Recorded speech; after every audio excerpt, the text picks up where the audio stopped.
al estudio de la primera lectura del domingo 17 del tiempo ordinario. El texto está tomado del libro del Génesis, capítulo 18, versículos 20 al 32.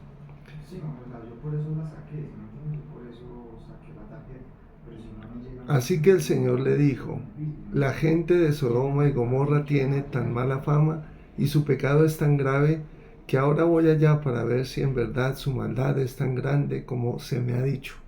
Así lo sabré. 2 de los visitantes se fueron de allí a Sodoma, pero Abraham se quedó todavía ante el Señor.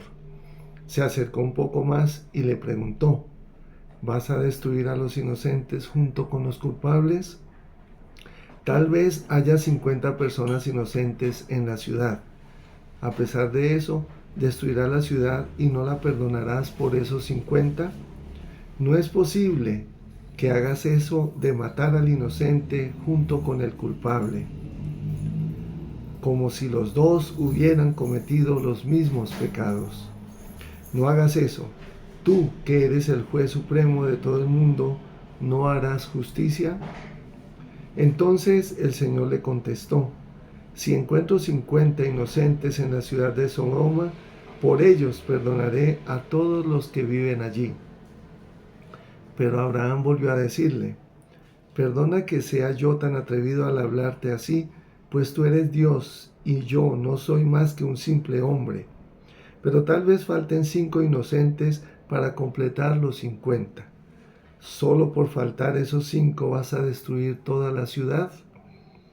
Y el Señor le contestó: si encuentro 45 inocentes, no la destruiré. Tal vez haya solo 40 inocentes, insistió Abraham.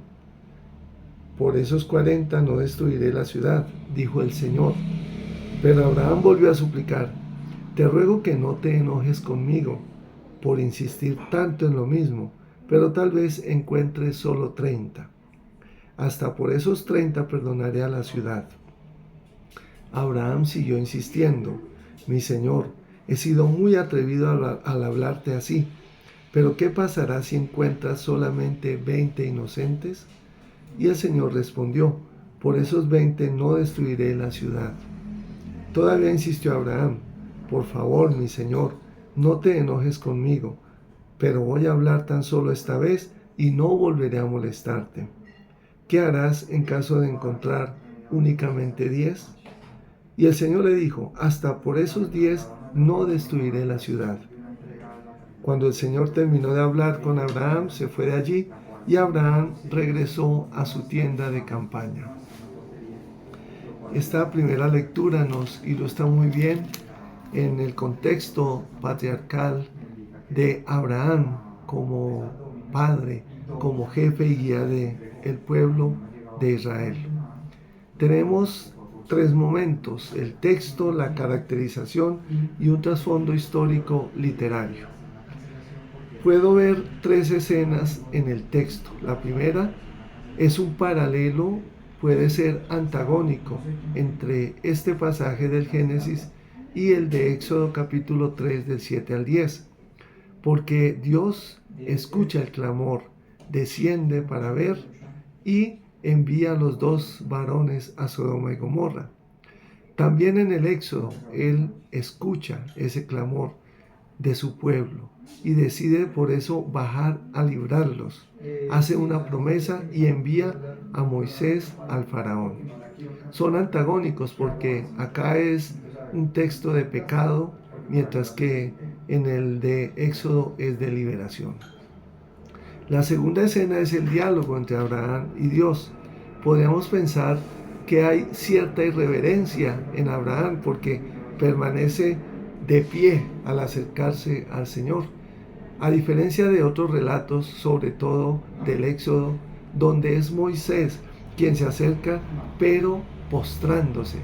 Este género que representan los pasajes es el de la forma de la realeza, porque el súbdito se postraba ante su rey pidiendo ver o hallar su gracia para poder ver su rostro.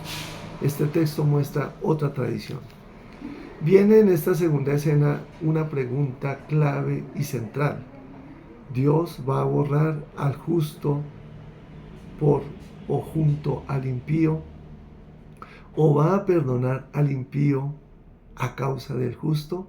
Noten este doble juego: salvar a uno, borrar al justo por el mal o por el impío, o perdonar al impío a causa del justo. En el término B encontramos ese diálogo de los 50, 45, 40, 30, 20 y por último 10. Es interesante que aquí ya Abraham no habla de al justo o al impío, sino que habla de el lugar. Esto quizás nos hace referencia a la imagen de lo sagrado, el lugar santo. Esa negociación pues nos ubica también en el papel de intercesión, tanto de Abraham como lo vemos de Moisés, quien recibe en respuesta que Dios lo pondrá en un lugar junto a él, como vemos en Éxodo 33, 12 al 23. Hay otra señal más de penitencia cuando él dice que es polvo y ceniza.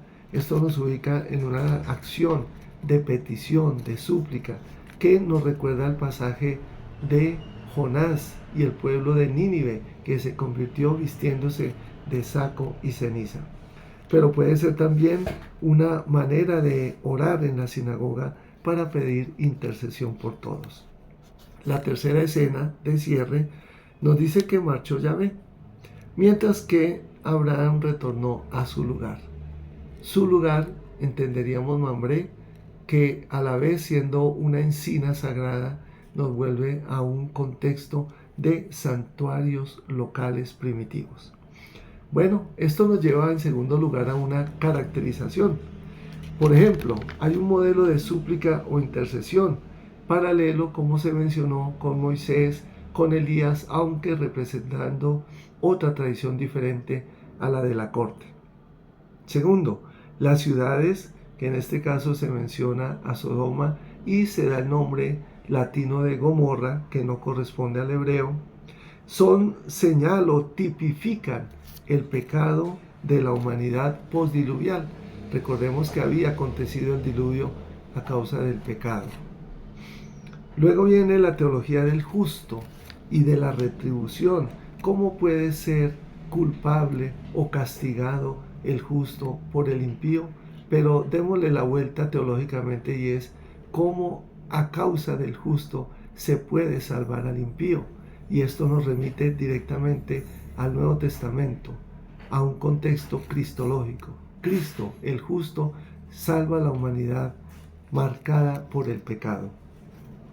También se nos informa si hay un papel de Dios como juez justo o un Dios injusto. Estos son diálogos bastante altos de teología de la época. Por último, el trasfondo histórico literario. Vemos, por ejemplo, en la época del exilio un paso entre la responsabilidad colectiva, que se ve, por ejemplo, en los libros deuteronómicos, y la responsabilidad individual que resalta Ezequiel. Suscita una reflexión en torno a la destrucción del templo, entendido como el lugar, que estaba marcado tanto por justos como por impíos, es decir, se había contaminado desde esta expresión sacra. ¿Deben morir entonces todos? ¿Todos pueden ser víctimas del destierro a Babilonia? Esa es una pregunta teológica. Segundo, hay una necesidad de conversión, porque somos polvo y ceniza. Eso fue lo que hizo Nínive, y aún así disgustó a Job. Eso es lo que invita todo el movimiento deuteronomista a cambiar, a renovarse, a reconocer el pecado, a diferencia del movimiento sacerdotal, que piensa que Dios solo prueba, pero nunca dejará solo a su pueblo. Por tanto, la incidencia solamente es cultual. Y vemos, por último, una tensión entre la centralidad del culto en Jerusalén y la posibilidad de seguir con santuarios locales. Veamos entonces la invitación este domingo a pensar en nuestro papel, que nos invita a ser justos, para que a partir de nuestra labor, nuestra misión, nuestro compromiso, ayudemos a que un mundo impío también sea salvo, también cambie sus actitudes más humanas, más solidarias, más generosas. Feliz domingo.